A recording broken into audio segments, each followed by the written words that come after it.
Selamat Hari Natal bagi kita semuanya, bagi seluruh umat Kristen, dan secara khusus buat jemaat GKPI dimanapun berada pada saat ini.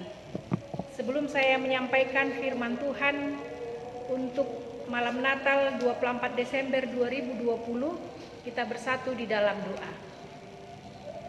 Damai sejahtera Allah yang melampaui segala akal, itulah kiranya yang menerangi hati dan pikiranmu untuk mendengarkan firman Tuhan, firman yang berkuasa di dalam kehidupan manusia dan menuntun manusia kepada kehidupan yang kekal. Amin. Firman Tuhan pada malam Natal 24 Desember 2020 tertulis di dalam kitab Yesaya pasal 9 ayat 1 sampai ayat yang ke-6. Di dalam nama Tuhan Yesus Kristus demikianlah pembacaan firman Tuhan. Kelahiran Raja Damai, bangsa yang berjalan di dalam kegelapan telah melihat terang yang besar. Mereka yang diam di negeri kekelaman, atasnya terang telah bersinar. Engkau telah menimbulkan banyak sorak-sorak dan sukacita yang besar. Mereka telah bersukacita di hadapanmu, seperti sukacita di waktu panen, seperti orang bersorak-sorak di waktu membagi-bagi jarahan. Sebab kuk yang menekannya dan gandar yang di atas bahunya, serta tongkat si penindas telah kau patahkan seperti pada hari kekalahan Midian.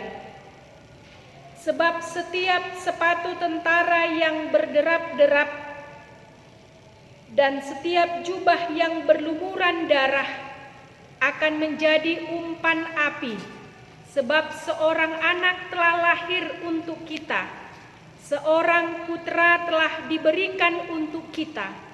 Lambang pemerintahan ada di atas bahunya, dan namanya disebutkan orang Penasehat Ajaib, Allah yang perkasa, Bapa yang kekal, Raja Damai.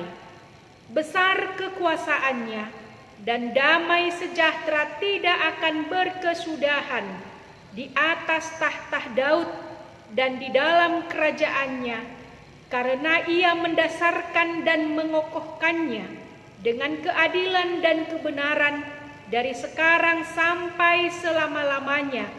Kecemburuan Tuhan semesta alam akan melakukan hal ini. Demikianlah pembacaan firman Tuhan.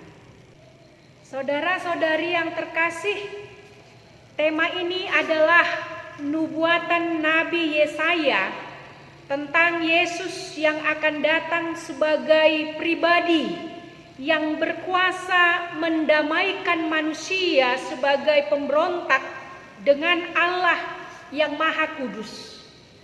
Nubuatan ini disampaikan kepada bangsa yang hidup di dalam ketaatan yang palsu, di mana seluruh lapisan masyarakat dari level tertinggi sampai yang terendah sama sekali tidak takut akan Tuhan. Hidup umatnya sangat mengecewakan Tuhan, dan Yesaya menggambarkan kehidupan bangsa ini seperti anggur yang asam. Bahkan Yesaya sendiri mengaku bahwa dia hidup di tengah-tengah bangsa yang najis bibir. Yesaya hidup sejaman dengan Nabi Hosea dan Nabi Mika. Mereka bernubuat selama ekspansi atau perluasan kerajaan Asyur yang diizinkan Tuhan menjadi alat pendidikan bagi bangsa pilihannya oleh karena ketidaktaatan, kemerosotan rohani, dan kebobrokan moral bangsa ini. Ketaatan palsu membuat kehidupan penuh dengan kepalsuan juga. Di lembaga-lembaga pengadilan tidak lagi ditemukan suatu keadilan. Keadilan menjadi diperjualbelikan. Bagi Tuhan, tempat perlindungan anak yatim piatu, janda, dan orang-orang yang terlantar justru mereka manfaatkan untuk mencari keuntungan. Dosa membuat hidup menjadi kacau, menjadi sengsara, menjadi merana, bahkan sampai menimbulkan keputusasaan. Damai yang diharapkan oleh bangsa atau umat Tuhan membuat mereka menjadi putus harapan dan merupakan sesuatu hal yang mustahil bagi mereka. Sehingga mereka menjalani kehidupan itu seperti di tengah malam yang gelap gulita atau kegelapan yang mengerikan. Tidak ada yang bisa mereka percayai, tidak ada yang mereka bisa andalkan untuk merubah situasi kehidupan mereka pada saat itu. Baik itu datangnya dari pemerintahan maupun dari lembaga-lembaga keagamaan, tidak ada yang bisa memberikan angin segar atau tidak ada yang bisa membawa bangsa ini keluar dari penderitaan yang hebat dan penderitaan yang mencekam tersebut. Maka dalam situasi yang seperti itulah mereka merindukan seorang pemimpin, merindukan seorang penolong yang dapat mengubah keadaan mereka. Pada saat harapan yang hampir punah tersebut, maka Yesaya tampil membawa kabar sukacita, membawa cahaya yang besar yang mengubah kegelapan menjadi terang yang besar. Kabar yang mengubah kengerian, ketakutan menjadi sukacita yang besar. Seperti sukacita di waktu panen, menggambarkan sukacita yang tak terkira, yang tak terhingga, karena akan datang seorang Raja Damai. Lalu siapakah Raja Damai itu? Yesaya menyebutkan Raja Damai itu adalah Immanuel, yang digenapi di dalam kelahiran Yesus Kristus. Allah yang menyertai kehidupan manusia, yaitu Immanuel.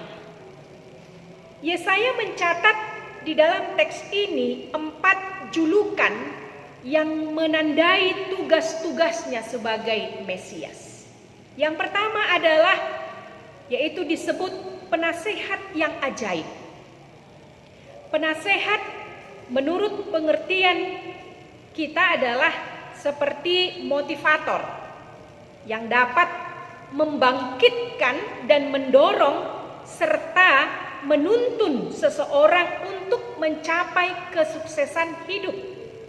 Tetapi tidak jarang seorang motivator hanya memberikan wejangan, memberikan tips-tips atau cara bagaimana menuju hidup yang sukses, tetapi tidak melakukannya di dalam hidupnya.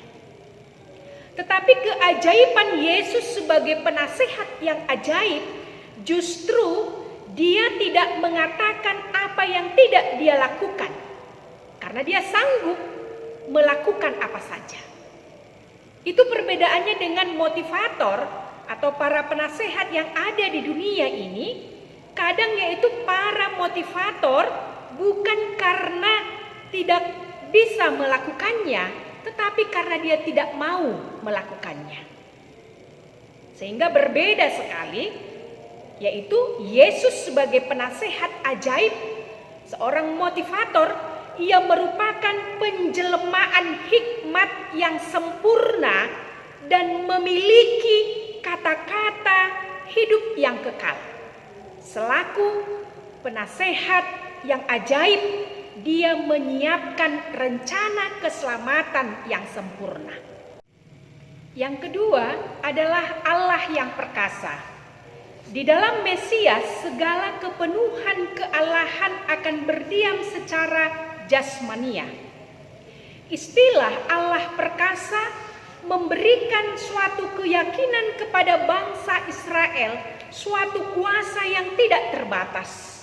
Karena sering sekali ada pemahaman bagi mereka, Allah mereka tidak sedahsyat Allah-Allah yang ada di sekitar Kanaan, yang membuat mereka menjadi tergoda dan berpaling dari Tuhan mereka dan menyembah Tuhan-Tuhan yang lain. Yang ketiga, Bapa yang kekal. Hal ini bukan saja menyatakan kekuasaan Tuhan sebagai pencipta langit dan bumi, namun lebih menekankan soal kasih, yaitu kasih seorang Bapa yang memiliki pribadi yang bertanggung jawab, pelindung, pemelihara kehidupan. Sebutan Mesias sebagai Bapa menunjukkan bahwa Tuhan itu mudah didekati, bahkan bukan saja Tuhan yang bisa didekati, tetapi justru Dia sendiri yang terus berinisiatif untuk mendekati umatnya. Inilah yang disebut dengan Immanuel tadi, Tuhan beserta kita, Tuhan yang ada dan hadir di tengah-tengah kita. Dan yang keempat adalah Raja Damai. Pemerintahannya akan membawa damai dengan Allah bagi umat manusia melalui pembebasan dari dosa dan kematian. Raja Damai itu sejajar dengan kata sumber damai atau pusat damai atau pemilik damai, penguasa damai. Artinya, setiap pribadi yang mau mendapatkan damai, dia harus datang dan hiduplah dengan Raja Damai tersebut. Biarkan Raja Damai itu tinggal dan berkarya di dalam hidup kita sehingga damai itu menjadi milik kita.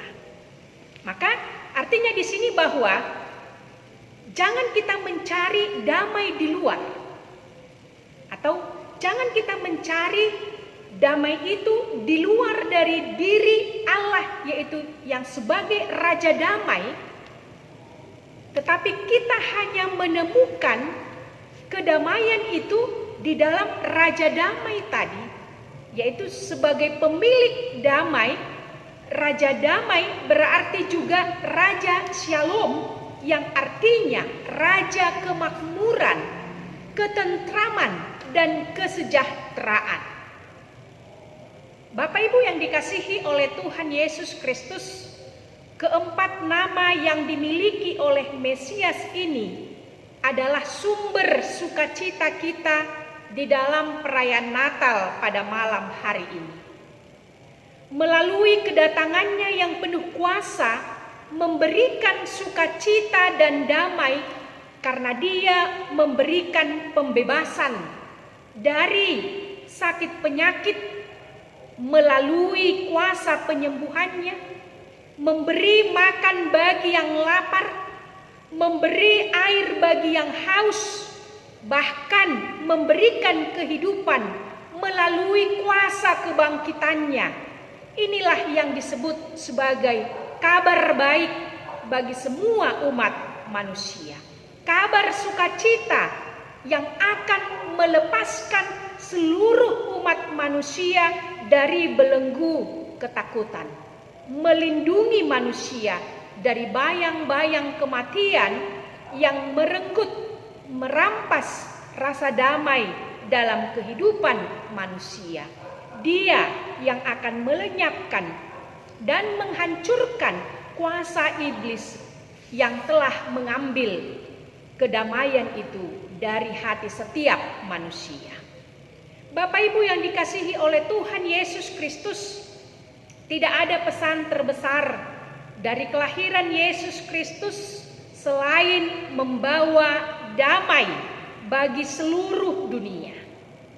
Damai yang mengubahkan kehidupan, damai yang menjamin kehidupan, damai yang memberi masa depan yang cemerlang, damai yang mempersatukan, damai yang membawa kita bertemu dengan Tuhan, damai yang menyelamatkan dan memberi kehidupan. Kata damai dalam bahasa Yunani yaitu eirene, dalam bahasa Ibrani yaitu shalom, dalam bahasa Batak yaitu horas manang damema dihamu. Semuanya ini menunjukkan tidak ada yang perlu dikhawatirkan, tidak ada perang, tidak ada penyakit atau virus yang menakutkan lagi. Yang pasti perasaan tenang dan senang kemanapun kita melangkah.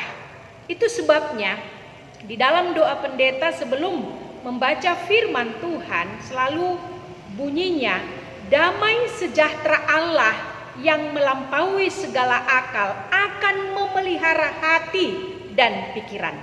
Artinya agar hati dan pikiran kita tenang, tidak kacau, tidak mengantuk, namun hati kita tertuju kepada firman Tuhan yang hendak kita dengarkan. Bapak Ibu yang dikasihi oleh Tuhan Yesus Kristus, di sini ada saya buat sebuah ilustrasi. Ada seorang anak laki-laki diajak ibunya untuk belanja ke toko kelontong.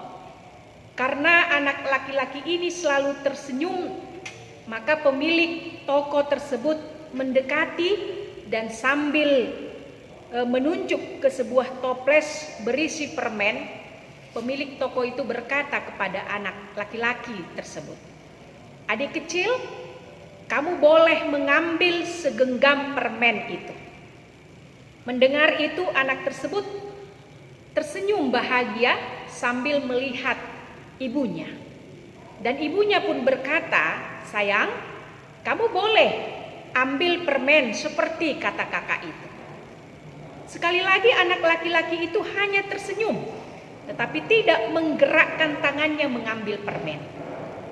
Melihat itu si pemilik toko mengambil segenggam permen dan sambil tersenyum dia memberikan kepada anak laki-laki itu. Setelah selesai berbelanja, ibu anak itu bertanya kepada anaknya, mengapa dia tidak mau mengambil sendiri permen tersebut, padahal pemilik toko itu sudah menyuruhnya mengambil. Anak laki-laki itu sambil tersenyum menjawab demikian, "Mama, tangan saya ini terlalu kecil. Kalau saya mengambil sendiri, maka saya hanya dapat sekecil genggaman saya permen tersebut. Tetapi lihatlah, ketika kakak yang baik hati itu mengambilkannya untuk saya dengan tangannya yang lebih besar itu, lihatlah, saya memperoleh begitu banyak permen tersebut." Ekspektasi atau pengharapan yang besar seperti yang dimiliki oleh anak kecil itu merupakan bentuk iman yang diinginkan oleh Allah dari kita anak-anaknya. Allah ingin kita punya iman yang besar kepadanya. Di dalam perayaan Natal ini, ekspektasi atau pengharapan kita yang terbesar adalah wabah pandemik ini biarlah berlalu. Itu pengharapan kita yang terbesar di dalam perayaan Natal ini, agar kita merasakan kedamaian, agar kita bisa menjalani hidup ini dengan tenang. Ketakutan-ketakutan yang mencekam itu digantikan menjadi sukacita yang besar.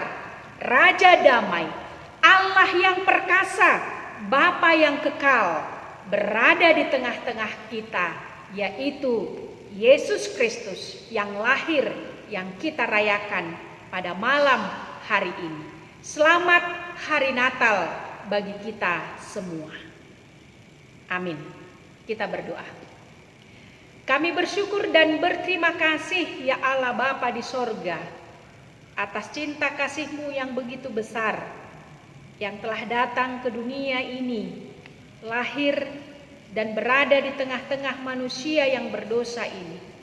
Kedatangan-Mu ke dunia ini merupakan jalan pendamaian, sehingga kami mendapatkan pengampunan dan akan memperoleh kehidupan yang kekal melalui keselamatan, kabar baik yang telah Tuhan sampaikan dengan kelahiran Yesus Kristus yang kami rayakan pada malam hari ini.